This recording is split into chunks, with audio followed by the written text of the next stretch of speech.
Hey guys, welcome to Wednesday. We are officially halfway through our week, or almost at the start of Wednesday.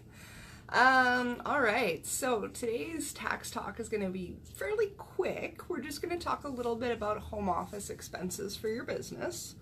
I do get asked a lot about home office expenses when it comes to business, and I mean the answers are pretty quick and pretty simple, so we might speed through these. It might be only like a 10-minute talk, but that's okay. If you guys have further questions about home office expenses, obviously, as always, you can hit the send message button and shoot me a personalized message, and I'm happy to help any way I can. So let's dive right into it. So when we have a business, okay, regardless of whether you physically work from home or whether you just kind of use your home to reply to emails, maybe do a little bit of research, you can use your home office for business. Now, as a regular business, you're going to get 20 to 30% of your home office space. Most of us don't have just a straight up office space that we use, so not an office dedicated to our business. And if that's the case, that's just fine. Because we have, most business owners will be like, say like myself, I work at the kitchen table, I work on the couch, I basically all that kind of stuff. So we don't have a clear office space, which is just fine. We're going to get 20 to 30% of our home expenses. So when we talk about our home expenses, we're looking for things like utilities. So we can write off a percentage of our utilities. That's all of your utilities.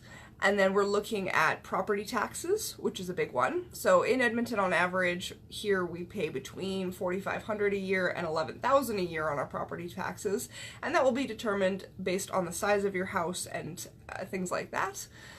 Your home insurance is going to be a write-off to you, so a percentage of your home expenses with relation to your home insurance. If you bundle your home insurance and your car insurance, that's fine. If you do look at your paperwork for your insurance, it will split them out, so you can actually see what portion is just for your home and which part is your vehicle. Next week we're going to be talking about vehicle expenses, so you can obviously keep tuned for that, and we'll talk about what we need to do for our vehicle insurance as well. For home office, the next thing that we want to talk about is mortgage. So obviously when we have a mortgage, so I'm going to go through based on like owning your home first, and then I'll talk about renting your home. So when you own your home, you're obviously paying a mortgage payment onto it. Now, a lot of people will bring us just what they pay on their mortgage every month, and that's not going to be correct. So what we want to actually watch for is the mortgage interest on our house. So in January, roughly every year, your bank or your institution where your mortgage is through will send you a printout of what you've paid in mortgage payments and how much you've paid in mortgage interest. That's the amount that we need. So you get a percentage of the mortgage interest. That is obviously a lower amount than what you're normally paying on your mortgage payment. As we know, a percentage only goes to interest and a percentage goes to the principal. So we want that mortgage interest portion. Last one is repairs and maintenance. So when we talk about repairs and maintenance, obviously we're going to do things to our house, and yes, we do get to write off a portion of them for business, but we also want to make sure that these are functional expenses and that these are within reason, okay? So when we talk about functional home office expenses, we're talking about things like furnaces breaking down and needing to be repaired. If you actually do have a home office space and you need to buy furniture and you need to paint and you need to do things like that, you can write those off.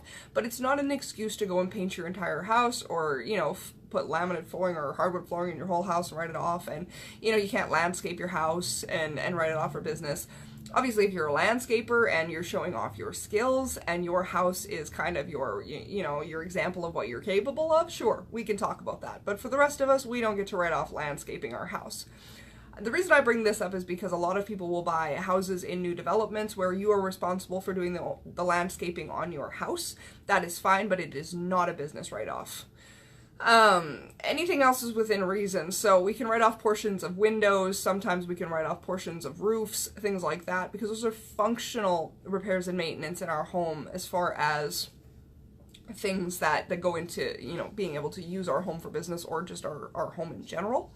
But again, those are going to be within reason again. So by all means, always keep receipts for everything. If you are a do-it-yourself, fixer-upper kind of guy or gal, keep your tool receipts, keep your, like, you know, Home Depot, you know, supply receipts, keep all those little things, because you can definitely write off a portion of those as well, which is really important. But we're looking for documentation. So you need to keep your receipts for all of that kind of stuff, just to make sure that if push comes to shove and CRA needs you to prove what your expenses are, you have to be able to provide those actual receipts. Other than that, I mean, that's the gist of what you can write off in your home office. If you have, I'll just kind of branch off here first, is let's talk about renting. So if you are a renter and you rent instead of owning your home, awesome. You still get to write off your home office. So you're going to get to write off a portion of your rent payments and your utilities. If your utilities are in your rent payments, then it's just one number you get a percentage of. If you carry renter's insurance, you can write off renter's insurance as well. That is still a very valid home office expense. You kind of lose out on the repairs and maintenance. I mean, if you can prove that you've done some functional repairs to your rented space, you can maybe get away with it. But most people get their landlord to cover the cost of renovation, so they don't actually have to. Yeah, that's the gist of it. Now, a couple exceptions to these rules. Let's talk about day home moms. We do a lot of day home taxes. I love day homes. They are going to be the #1 exception to the general home office rules. So when we are a day home provider, we are going to be using a larger portion of our house for business. That is perfectly fine. Basically, what we do is we do 60%. In our office, we largely use percentage basis, so you'll hear me talking about 20 to 30%, 60%, things like that. There are going to be other accounting professionals that would like you to do the square footage. I find that that's incredibly inaccurate, just because, again, we're not using one specific room. However, if you do, then obviously you can feel free to use square footage calculations. When it comes to day homes, it's nearly impossible to do square footage because little munchkins like to run around everywhere. So a portion of your upstairs and your downstairs and your outside and your, like, it's just muddy. So we do 60%. In my experience, that's proven perfectly fine. If you want to justify more than that, then we're going to have to make a case. And, you know, if you want to claim more than 60% of your home, so you're trying to claim, you know, 70, 80, 90% of your home, you should be aware that CRA can authorize a physical person that works at CRA, to come to your house and verify whether or not they think that that's an appropriate amount of home expenses. But, you know, we don't want to, I mean, 60% is a darn good write-off, you know, at the top end of things. If you are a non-day home provider and you would like to claim more than 20 or 30%, we do need justification with square footage. So if you have a shop on your property, or say you've converted your basement to a salon or a nail salon, awesome. All of those are great ways to get more of your home office expenses written off in your business. But again, we need to be focusing on square footage at that point. The 60% blanket rule does not apply just because you have a business in your basement, or you've converted a room to a spa or things like that. I have clients that have that run massage therapy businesses out of their home. All of those are perfectly fine. But we're going to want to use square footage as much as possible to justify those, just because they're different types of businesses. That's kind of, that's kind of the big stuff. Hey, Maddie. Yeah, office at 1/3 of your house, that's perfectly fine. So again, it's 20, 30% depending on what you use. A lot of people will push 30%, and that's just fine. If you run the square footage, you'll be surprised. Usually they work out pretty closely to that. But, you know, I've touched on this in a few of my other videos too, and it's probably something that CRA does not like that you know, but it's something that I feel like you should know.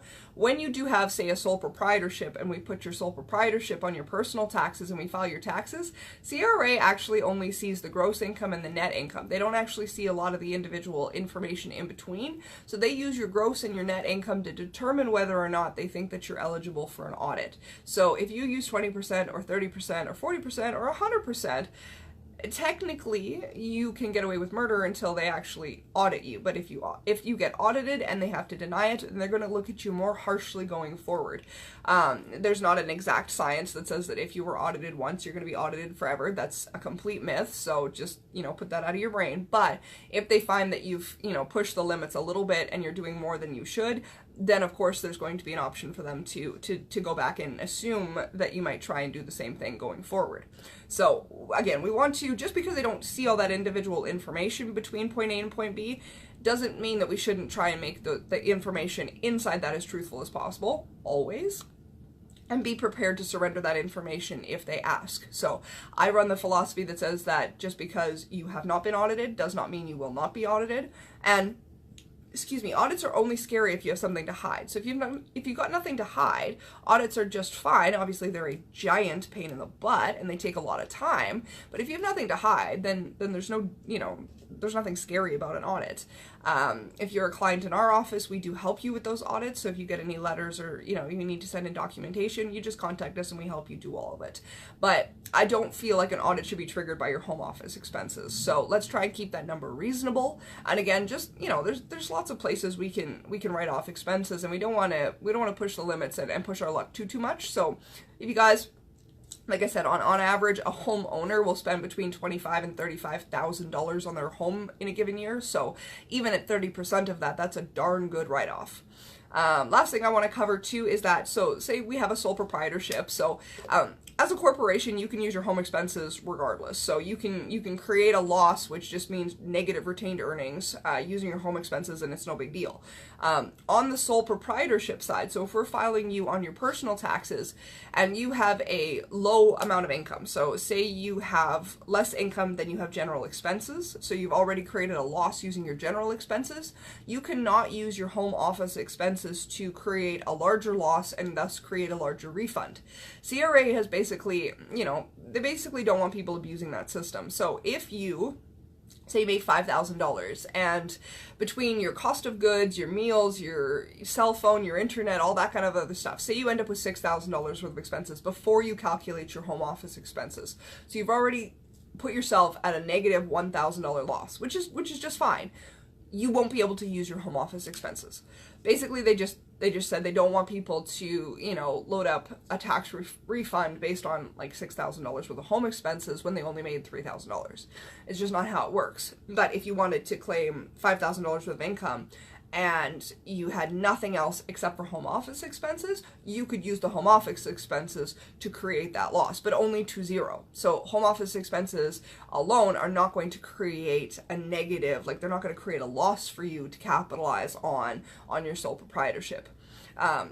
Some people have bitched that this is not a good system, but honestly, I can see CRA's side of it in that, again, they just don't want you to use that large expense to create a refund when you didn't actually do anything with your home office.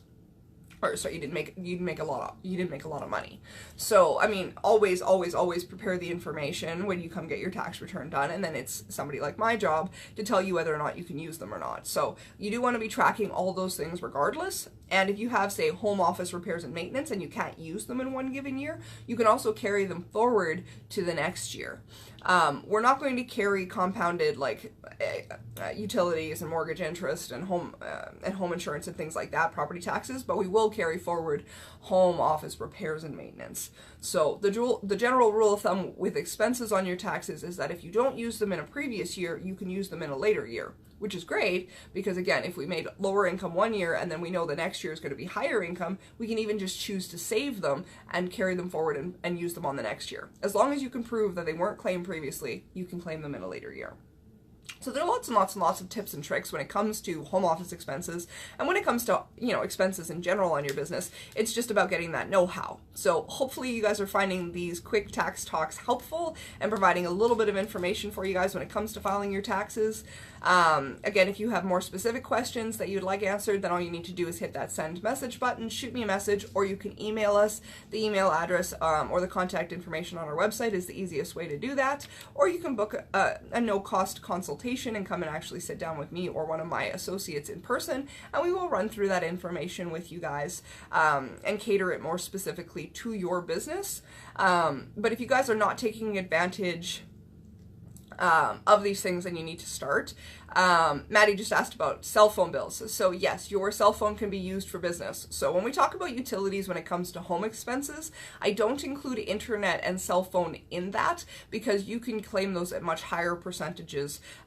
Generally speaking, if you do your business more full time, you are perfectly entitled to 100% of your cell phone and your internet.